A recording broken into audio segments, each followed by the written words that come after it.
Around the World in 80 Days, by Jules Verne.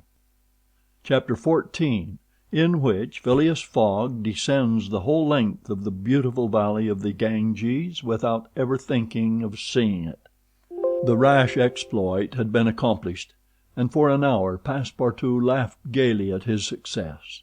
Sir Francis pressed the worthy fellow's hand, and his master said, "Well done," which from him was high commendation. To which Passepartout replied that all the credit of the affair belonged to Mr. Fogg.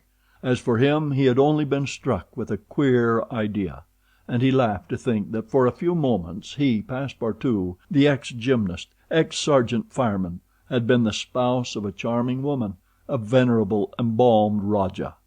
As for the young Indian woman, she had been unconscious throughout of what was passing, and now, wrapped up in a traveling blanket, was reposing in one of the howdahs.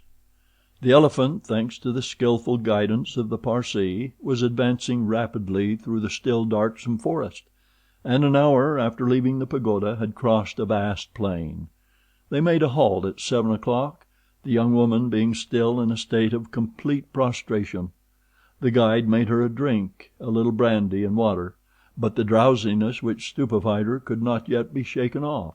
Sir Francis, who was familiar with the effects of the intoxication produced by the fumes of hemp, reassured his companions on her account, but he was more disturbed at the prospect of her future fate.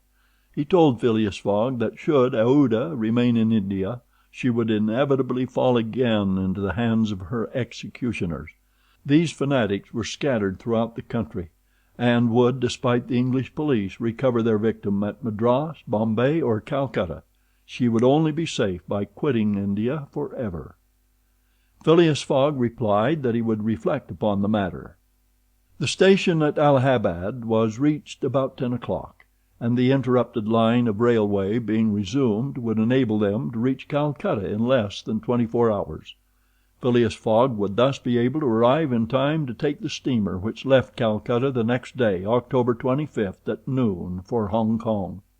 The young woman was placed in one of the waiting rooms of the station, whilst Passepartout was charged with purchasing for her various articles of toilette, a dress, shawl, and some furs, for which his master gave him unlimited credit.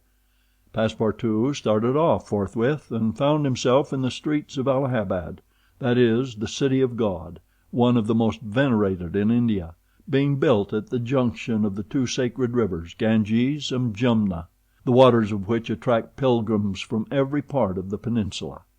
The Ganges, according to the legends of the Ramayana, rises in heaven, whence, owing to Brahma's agency, it descends to the earth. Passepartout made it a point, as he made his purchases, to take a good look at the city. It was formerly defended by a noble fort, which has since become a state prison. Its commerce has dwindled away, and Passepartout in vain looked about him for such a bazaar as he used to frequent in Regent Street. At last he came upon an elderly, crusty Jew, who sold second-hand articles, and from whom he purchased a dress of Scotch stuff, a large mantle, and a fine otter-skin pelisse, for which he did not hesitate to pay £75. He then returned triumphantly to the station. The influence to which the priests of Pillaji had subjected Aouda began gradually to yield, and she became more herself, so that her fine eyes resumed all their soft Indian expression. When the poet king Ukaf Udal celebrates the charms of the Queen Amanagara, he speaks thus: "Her shining tresses, divided in two parts, encircle the harmonious contour of her white and delicate cheeks, brilliant in their glow and freshness. Her ebony brows have the form and charm of the bow of Kama, the god of love, and beneath her long silken lashes the purest reflections and a celestial light swim, as in the sacred lakes of Himalaya, in the black pupils of her great clear eyes.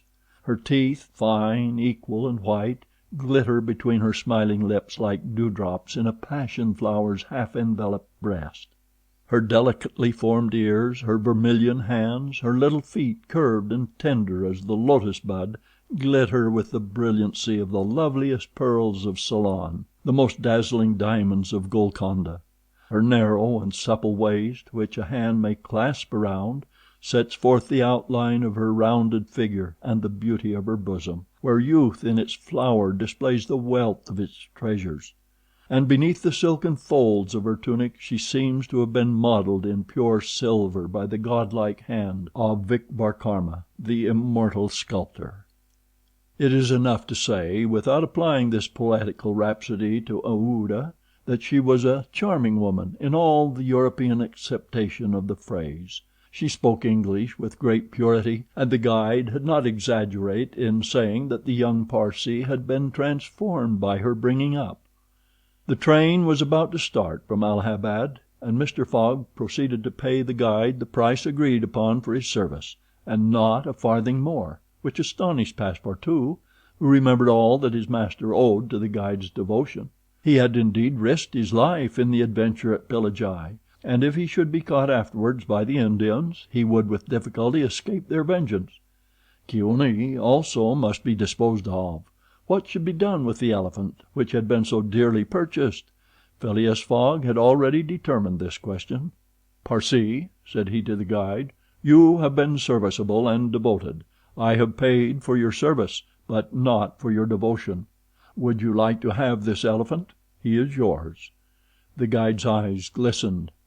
"Your honor is giving me a fortune," cried he.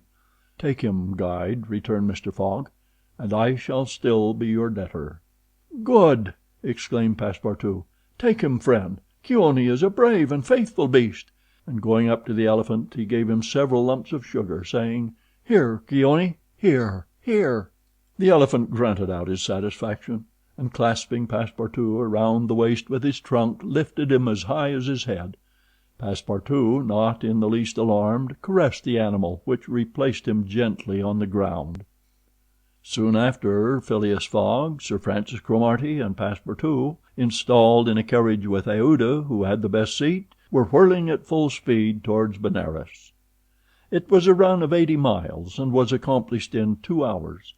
During the journey the young woman fully recovered her senses. What was her astonishment to find herself in this carriage on the railway, dressed in European habiliments, and with travelers who were quite strangers to her. Her companions first set about fully reviving her with a little liquor, and then Sir Francis narrated to her what had passed, dwelling upon the courage with which Phileas Fogg had not hesitated to risk his life to save her, and recounting the happy sequel of the venture, the result of Passepartout's rash idea. Mr. Fogg said nothing, while Passepartout, abashed, kept repeating that it wasn't worth telling. Aouda pathetically thanked her deliverers, rather with tears than words. Her fine eyes interpreted her gratitude better than her lips. Then, as her thoughts strayed back to the scene of the sacrifice, and recalled the dangers which still menaced her, she shuddered with terror. Phileas Fogg understood what was passing in Aouda's mind, and offered, in order to reassure her, to escort her to Hong Kong, where she might remain safely until the affair was hushed up, an offer which she eagerly and gratefully accepted. She had, it seems, a Parsee relation who was one of the principal merchants of Hong Kong, which is wholly an English city, though on an island on the Chinese coast. At 12:30 the train stopped at Benares. The Brahmin legends assert that this city is built on the site of the ancient Casi, which, like Mahomet's tomb, was once suspended between heaven and earth. Though the Benares of today, which the Orientalists call the Athens of India, stands quite unpoetically on the solid earth, Passepartout caught glimpses of its brick houses and clay huts, giving an aspect of desolation to the place as the train entered it. Benares was Sir Francis Cromarty's destination, the troops he was rejoining being encamped some miles northward of the city. He bade adieu to Phileas Fogg, wishing him all success, and expressing the hope that he would come that way again in a less original but more profitable fashion.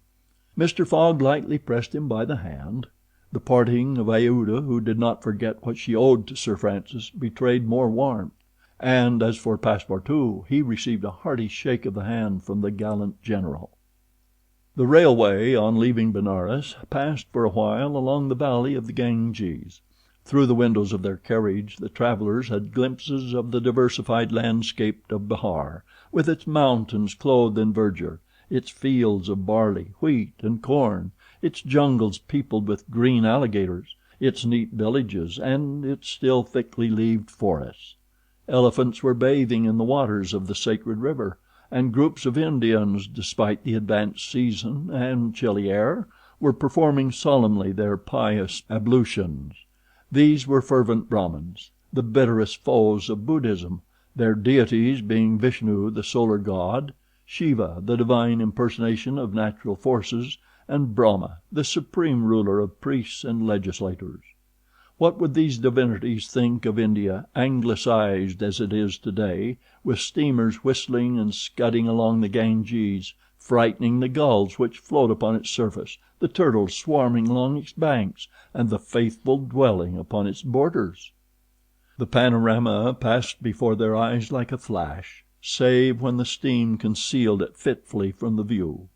The travelers could scarcely discern the fort of Chupani, 20 miles southwestward from Benares, the ancient stronghold of the Rajas of Bihar, or Gazipur and its famous rosewater factories, or the tomb of Lord Cornwallis rising on the left bank of the Ganges, the fortified town of Buxar, or Patna, a large manufacturing and trading place, where is held the principal opium market of India, or Monghir, a more than European town, for it is as English as Manchester or Birmingham, with its iron foundries, edge tool factories, and high chimneys puffing clouds of black smoke heavenward. Night came on. The train passed on at full speed, in the midst of the roaring of the tigers, bears, and wolves which fled before the locomotive, and the marvels of Bengal, Golconda, ruined Gower, Murshidabad, the ancient capital, Burdwan, Hugli, and the French town of Chandernagore, where Passepartout would have been proud to see his country's flag flying, were hidden from their view in the darkness.